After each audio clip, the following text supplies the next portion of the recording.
அனைவருக்கும் வணக்கம். தமிழ்நாட்டில் 7 தொகுதியில் இடைத்தேர்தல் நடக்க இருக்கிற சூழல்ல பீகார்ல நடந்த ஒரு இடைத்தேர்தல் முடிவு ஒட்டுமொத்த இந்தியாவே கவனிக்க வச்சிருக்கு.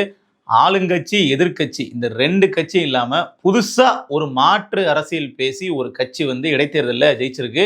இடைத்தேர்தல்னாலே ஆளுங்கட்சி தானே ஜெயிக்கும் அப்படிங்கிற இந்த நிலையை மொத்தமா மாத்தி அங்க ஆளுங்கட்சியா இருந்த பிஜேபி எதிர்கட்சியாக போஸ்டிட்ட ராஷ்டிரிய ஜனதா தளம் அப்படிங்கிற 2 கட்சியுமே தாண்டி ஜன்சுராஜ் அப்படிங்கிற கட்சியினுடைய வேட்பாளராக களமிறங்கிய பிரசாந்த் கிஷோர் அவர்கள் ஜெயிச்சிருக்கிறாரு. அதுவும் ஏதோ ஜஸ்ட்ல ஜெயிக்கல, 18,000க்கும் மேற்பட்ட வாக்கு வித்தியாசத்துல ஜெயிச்சிருக்கிறாரு.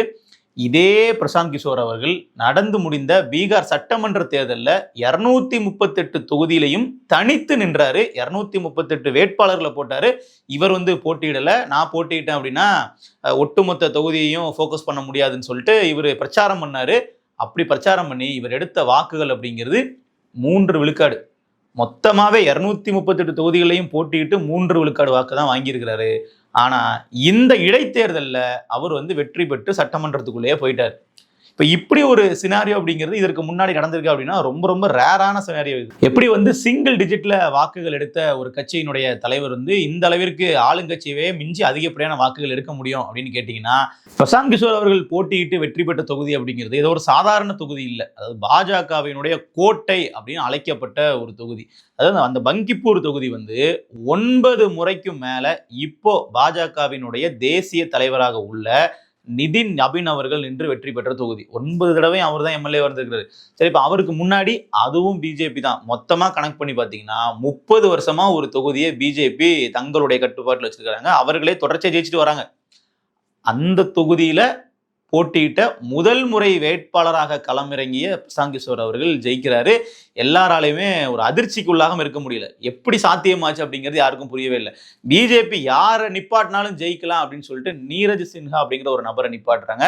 ராஷ்டிரிய ஜனதா தளம் லாலு பிரசாத் யாதவ் அவர்களினுடைய கட்சியின் சார்பாக ரேகா அப்படிங்கிற ஒரு நபரை நிப்பாட்டுறாங்க. அப்ப போட்டி அவர்களுக்கும் இவர்களுக்கும் தான், சம்பந்தமே இல்லாம அந்த 3வது நபர் என்ன பண்ண போறாரு அப்படிங்கிற மாதிரி தான் பேச்சு இருந்துச்சு. ஆனா பாத்தீங்கன்னா இவர் ஜெயிச்சிருக்கிறாரு. ஸோ இதற்கு பின்னாடி ஒரு ப்ளூ பிரிண்ட் இருக்கும் இல்லையா, இவர் எப்படி ஜெயிச்சாரு அப்படிங்கிற ஃபார்மா நம்ம எடுத்து பார்க்கும்போது சட்டமன்ற தேர்தல் முடிஞ்ச உடனே அப்படியே இடிஞ்சு போய் உட்கார்ந்துருந்தாரு பிரசாந்த் கிஷோர் அவர்கள். அவர் கண்டிப்பா ஜெயிச்சு நம்ம ஆட்சியை பிடிச்சிரும் அப்படிங்கிற நம்பிக்கை ஒரு பக்கம் இருந்தாலும் இப்படி ஒரு தோல்வியை அவர் கொஞ்சம் கூட எதிர்பார்த்துக்கவே மாட்டார். சரி, ஓகே, பிஜேபி ஜெயிக்கும், நாம 3வது இடத்துக்கு தான் வருவோம் அப்படின்னாலும் 3 விழுக்காடு வாக்குகளோட நம்ம 3வது இடத்துக்கு வருவோம் அப்படிங்கிறத துளியும் நினைச்சு பார்க்கவே இல்லை. ரொம்ப உடஞ்சு அப்படியே இடிஞ்சு போய் உட்கார்ந்துட்டாரு. அதற்கு அப்புறம் இவர் என்ன பண்றாருன்னா, கரெக்டா நிதின் நபின் அவர்கள் தன்னுடைய எம்எல்ஏ பதவியை ராஜினாமா பண்ணிட்டு பாஜகவினுடைய தேசிய தலைவராக பதவி ஏற்கிறாரு. அந்த தொகுதி காலியாகுது.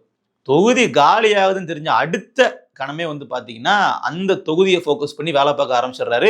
பாஜக தரப்புல அங்க யாரு போட்டியிட போறாங்க அப்படிங்கிறது தெரியாது. ராஷ்டிரிய ஜனதா தளம் தரப்புல யாரு அங்க போட்டியிட போறாங்கன்னு தெரியாது. ஆனா நான் அங்கதான் போட்டியிட போறேன் அப்படிங்கிறத ரொம்ப உறுதியா பிக்ஸ் பண்ணிக்கிட்டு அங்க வேலை பார்க்க ஆரம்பிச்சாரு. இவர் மேஜரா ஃபோக்கஸ் பண்ண விஷயங்கள் அப்படிங்கிறது இந்த இலவசங்கள் மாதிரியான திட்டங்கள். இவர் சுத்தமா கடந்த சட்டமன்றத்திலையுமே அறிவிக்கல, இங்கேயுமே அதை ஃபோக்கஸ் பண்ணவே இல்லை. மாறா வேலை வாய்ப்பு, சரியான உட்கட்டமைப்பு, இங்க இந்த தொகுதியை மேம்பாடு இப்படிங்கிற ஃபோக்கஸ் மட்டும்தான் வச்சு அரசியல் பண்ண ஆரம்பிச்சாரு. இது அந்த தொகுதியில் உள்ள இளைஞர்களை பெரிய லெவல்ல கவர் பண்ணிச்சு. முதல் முறை வாக்காளர்கள் எல்லாமே பிரசாந்த் கிஷோர் அவர்களுக்கு ஆதரவா திரும்ப ஆரம்பிக்கிறாங்க. இந்த எஃபெக்ட் எக்ஸ்போனன்சியலா அங்க பரவுது. கிரவுண்ட் லெவல்ல பிரசாந்த் கிஷோர் அவர்களுக்கு ஆதரவு அதிகரிக்குது. முக்கியமா இவர் கையில் எடுத்த பிரச்சார வழிமுறை அப்படிங்கிறது திண்ணை பிரச்சாரம். ஒரு வீட்டுக்காக போயிட்டு அவங்க திண்ணையில உட்கார்ந்து உங்க பிரச்சனை என்ன, உங்களுடைய குறைகள் என்ன அப்படிங்கிறத கேட்டு அந்த மக்கள் கூட உடனடியாக கிரவுண்ட் லெவல்ல கனெக்ட் ஆயிட்டு அதற்கான வேலைகளை பார்க்க ஆரம்பிச்சாரு. இன்றைக்கு பாத்தீங்கன்னா ஆளும் தரப்பையே வீழ்த்தி தன்னோட வெற்றியை பதிவு பண்ணியிருக்காரு. இவருடைய இந்த வெற்றி அப்படிங்கிறது தேசிய அளவுல பாஜக வீக் ஆயிருச்சா அப்படிங்கிற ஒரு டிபேட்டையே ஏற்படுத்தியிருக்கு.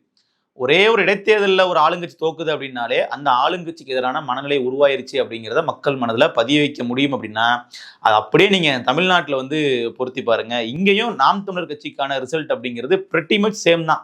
கிட்டத்தட்ட 4 விழுக்காடு வாக்குகள் சீமான் அவர்கள் வாங்குறாரு.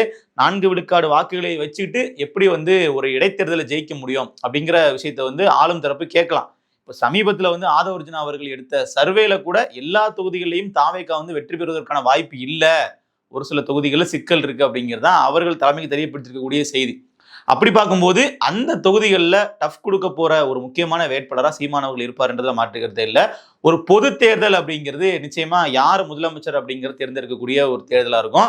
அந்தருடைய முடிவில் எப்படி வேணாலும் போகலாம். ஆனால் தேர்தலுக்கு பின்னாடி ஒரு தலைவர்கள் பற்றியும் மக்களுடைய பார்வை அப்படிங்கிறது மாறும். இவர் மட்டுமாவது ஜெயிச்சிருக்கலாம், இவர் மட்டுமா சட்டமன்றம் போயிருக்கலாம் அப்படின்னு பார்க்கக்கூடிய பார்வையில சீமான் அவர்கள் குறித்து எல்லா தரப்பில் இருக்கவங்களும் இவர் சட்டமன்றத்துக்கு போகணும் அப்படிங்கிற ஒரு பார்வை வந்து இருக்கு. குறிப்பா தாவேக்காவுக்கு எதிர்த்தரப்புல யாரெல்லாம் இருக்காங்களோ, அது திமுகவா இருக்கட்டும், அதிமுக இருக்கட்டும், எந்த கட்சியினரா இருக்கட்டும், எல்லாருமே வந்து பாத்தீங்கன்னா இப்ப தாவேக்கா அரசை நோக்கி சீமானவர்கள் எழுப்பக்கூடிய கேள்விகளா இருக்கட்டும், ஆளும் தரப்பிற்கு எதிராக இவர்கள் வந்து முன்னெடுக்கக்கூடிய போராட்டங்களா இருக்கட்டும், அது எல்லாமே வந்து பாத்தீங்கன்னா எல்லாராலையும் ஆதரிக்கப்படக்கூடிய இடத்துல இருக்கு. அவர்கள்லாம் சீமானுக்கு வந்து ஆதரிக்கிறாங்க, கூட்டணி வைக்க போறாங்க அப்படிங்கிறத சொல்ல வரல. ஆனா இவர் சட்டமன்றத்துக்கு போகணும் அப்படிங்கிறது எல்லாராலும் விரும்பப்படக்கூடிய ஒரு செய்தியா வந்து இருக்கு. நீங்க வந்து அம்பாசமுத்திரம் தொகுதியில சீமான் அவர்கள் நிக்கிறாரு அப்படிங்கிறது கிட்டத்தட்ட உறுதிப்படுத்தப்பட்ட தகவல். இன்னும் அவர்கள் அபிஷியலா அனௌன்ஸ் பண்ணல. ஆனா கட்சியினுடைய நிர்வாகிகள் பலருமே வந்து பாத்தீங்கன்னா அம்பாசமுத்திரம் தொகுதியில இப்பவே வந்து வேலை செய்யறதுக்கான திட்டங்களும் தீட்டிட்டு இருக்காங்க. இன்னும் சொல்ல போனா தேர்தல் ஆணையம் வந்து இன்னும் தேர்தல் அறிவிக்கல. அம்பாசமுத்திரத்துல இத்தனாம் தேதி தேர்தல் நடக்கும் அப்படிங்கிற மாதிரி அவர்கள் அனௌன்ஸ்மெண்ட்லாம் கொடுக்கல. கொடுத்ததுக்கு அப்புறம் மற்ற கட்சிகள் வந்து யாரை வேட்பாளராக போடலாம், எப்படி நம்ம வேலை செய்யலாங்கிறத திட்டமிடுவாங்க. ஆனா நாம் தமிழர் கட்சியை பொறுத்தவரை இந்த தொகுதியில சீமான் அவர்கள் தான் போட்டியிட போறாரு அப்படிங்கிறது ரொம்ப உறுதியா இருக்கிறாங்க. அதனால இப்பவே வந்து அந்த களத்தை தயார் செய்ய ஆரம்பிக்கிறாங்கன்னு சொல்லலாம். ஸோ அதில் கூட அது அதிமுக கோட்டை, அது வந்து இசக்கி சுப்பையா அவர்களினுடைய கோட்டை அப்படிங்கிற மாதிரிலாம் பேசுறதுக்கு இங்கே வாய்ப்பே இல்லை. ஏன்னா நடந்து முடிந்த சட்டமன்ற தேர்தல் அப்படிங்கிறது இந்த கோட்டை, சென்னை திமுகவின் கோட்டை, கொங்கு அதிமுகவின் கோட்டை இப்படிங்கிற பல விஷயங்களை வந்து உடைச்சிருச்சுன்னு சொல்லலாம். அது வந்து விஜய் அவர்கள் தான் உடைச்சாரு அப்படிங்கிறது கூட நம்ம சொல்ல தேவையில்ல. மாறாக மக்களே வந்து ஒரு மாற்றுக்கு தயாராயிருக்காங்க. அதை வந்து விஜய் அவர்கள் சரியா அறுவடை பண்ணிட்டு போயிருக்காங்க தான் நம்ம வந்து சொல்லணும். ஸோ இப்படி இருக்கக்கூடிய சூழல்ல இது தமிழ்நாட்டில் மட்டும் இல்லாம இந்திய அளவுலையும் எதிரொலிக்குது. அப்படிங்கும்போது தமிழ்நாட்டில் ரொம்ப தெளிவாகவே வந்து இதற்கப்புறம் மக்கள் வந்து பணம் வாங்கிட்டு ஒரு கட்சிக்கு வாக்கு செலுத்துறதோ, இல்ல நாங்க பரம்பரையா இந்த ஒரு சின்னத்துக்கு மட்டும்தான் வாக்கு செலுத்துவோம் அப்படிங்கிற மைண்ட் செட்ல இருக்க மாட்டாங்க. இன்னொன்னு, நிறைய இளைய தலைமுறையினர் வந்து பாத்தீங்கன்னா விஜய் அவர்களின் அரசியலுக்கு பின்னாடி அரசியல் பார்க்க தொடங்கி இருக்கிறாங்க. அவர்கள் வந்து தெளிவா அரசியல் பேசுறாங்க, அவர்கள் வந்து அரசியல் வந்து சரியான வகையில பண்றாங்க அப்படிங்கிறத நம்ம சொல்ல வரல. ஆனா அரசியல் பார்க்க ஆரம்பிக்கிறாங்க. சட்டமன்றத்தில் நடக்கக்கூடிய விவாதங்களை வந்து பார்க்க ஆரம்பிக்கிறாங்க. அவர்களுக்கு ஒரு விஷயத்தை வந்து எடுத்து சொன்னா இப்ப கேட்கிற இடத்துல இருக்கிறாங்க. முன்னாடிலாம் வந்து பாத்தீங்கன்னா சீமான் அவர்கள் பேசினார் அப்படின்னா அது ஒரு குறிப்பிட்ட தமிழ் தேசிய வட்டத்துல மட்டும்தான் அதிக அளவில் பார்க்கப்படும். இந்த சினிமா ரசிகர்கள், சினிமா சார்ந்த செய்திகள் பார்க்கக்கூடியவங்களுக்கு எல்லாம் டோட்டலா வந்து அவர்கள் பொலிட்டிக்கலி உள்ள நியூஸ்ல இருந்து ரொம்ப வந்து வெளியே இருப்பாங்க. அரசியல் சார்ந்த செய்திகளை அவர்கள் பார்க்கவே மாட்டாங்க. அரசியல என்னன்னே தெரியாம இருந்துட்டு இருந்தாங்க. ஆனா இப்ப வந்து சீமான் அவர்கள் பேசுறதுல சின்னதா கட் பண்ணி விஜய்க்கு எதிராக பேசக்கூடிய கிளிப்பை வந்து அங்க யாராச்சும் இன்ஸ்டாகிராம்ல ஷேர் பண்ணா கூட அதை பார்த்துக்கிட்டு திட்டுறதுக்காகச்சும் பார்ப்பாங்க. ஸோ என்ன நடக்குது அப்படின்னு பாத்தீங்கன்னா, அவர்களுக்கும் சீமான் அவர்கள் ஒரு விஷயம் பேசினாருன்னா போய் சேருது. இன்றைய களம் அந்த மாதிரி இருக்குன்றதை நம்ம சொல்ல வரோம். முன்னாடி வந்து இப்படி ஒரு வேட்பாளர் இங்க போட்டிடுறாரா, சீமான் இதெல்லாம் பேசுறாரா அப்படிங்கிறதே தெரியாம இருந்திருக்கும். இன்றைக்கும் கூட சீமானோட முழு பேச்சை கேட்க மாட்டாங்க பெரிய லெவலில் விஜய் ரசிகர்கள்லாம், தாவேகா தொண்டர்களும் சரி. ஆனா வந்து பாத்தீங்கன்னா இப்படி ஒருத்தர் இருக்காரு, அரசியல் பண்றாரு, அவர் எந்த தொகுதியில போட்டியிட போறாரு அப்படிங்கிறதுலாம் ஷார்ப்பா வாட்ச் பண்ற இடத்துல அவர்கள் இருக்காங்க அப்படிங்கிறத நம்ம கவனிக்க வேண்டியது. ஸோ அந்த வகையில நாம் தமிழர் கட்சியின் சார்பாக சீமான் அவர்கள் அம்பாசமுத்திரத்தில் போட்டியிடுறது அப்படிங்கிறது ஒரு ப்ராஜெக்டாவே அவர்கள் எடுத்து பண்றாங்க. எப்படின்னா, முன்கூட்டியே வந்து அங்க எல்லா விதமான பிரச்சார பணிகளையும் செய்யணும். காரைக்குடியில கூட இதே விஷயங்களை பண்ணாங்க. ஆனா அவர்களுக்கு போதுமான நேரம் இல்லை. இன்னும் சொல்ல போனா காரைக்குடியில வந்து வெளியூர் தொகுதிகளில் இருந்துலாம் வந்து ஆட்களை கூட்டிட்டு வந்து கடைசி 3 நாட்கள் பெரிய லெவல்ல பிரச்சாரங்கள்லாம் அவர்கள் வந்து பண்ணாங்க. ஆனா இருந்தாலும் அந்த ஒரு நேரம் அப்படிங்கிறது போதுமானதல்ல. இதை இப்பவே வந்து திட்டமிட்டு பண்ணாங்க அப்படின்னா இன்னும் தேர்தலுக்கு பல மாதங்கள் இருக்கலாம். ஆனா இப்பவே சீமான் அவர்கள் அடிக்கடி தொகுதிக்கு போறது, இல்ல அங்க இருக்கக்கூடிய பொறுப்பாளர்கள், அங்க இருக்கக்கூடிய நாம் தமிழர் கட்சியினுடைய தொண்டர்கள்லாம் அங்க வேலை பார்க்கறது அப்படிங்கிற மாதிரி இருந்துச்சு அப்படின்னா நிச்சயமா மக்கள் வந்து மென்டலி ஒரு மாற்றத்துக்கு தயாராவாங்க. இப்பவே வந்து அவர்களுக்கு உளவியல் ரீதியா வந்து பாத்தீங்கன்னா நாம் தமிழர் கட்சியினுடைய தலைமை ஒருங்கிணைப்பாளர் இங்க போட்டியிடுறாரு, அவர் ஒரு முக்கியமான அரசியல் தலைவர், அப்ப அவர் என்னெல்லாம் பேசுறாரு அப்படிங்கிறது ஒரு விவாத பொருளா மாறும். அந்த மக்களுக்கான ஒரு மனமாற்றம் ஏற்படுவதற்கு ஒரு போதுமான காலமாக இருக்கும். சேம் ஃபார்முலா தான். சீமான் அவர்கள் எப்பவுமே வந்து பாத்தீங்கன்னா வடமாநிலத்தில் நடக்கக்கூடிய அரசியலையும் அவர் வந்து கவனிப்பார். நீங்க அரவிந்த் கெஜ்ரிவால் அவர்களினுடைய பாணியில் நான் ஜெயிப்பேன், அந்த மாதிரி ஒரு வாய்ப்பு மக்கள் எனக்கும் வழங்குவாங்கன்னு சொல்லிட்டு அவர் வெளிப்படையா பேட்டிகளே சொல்லியிருக்கிறார்.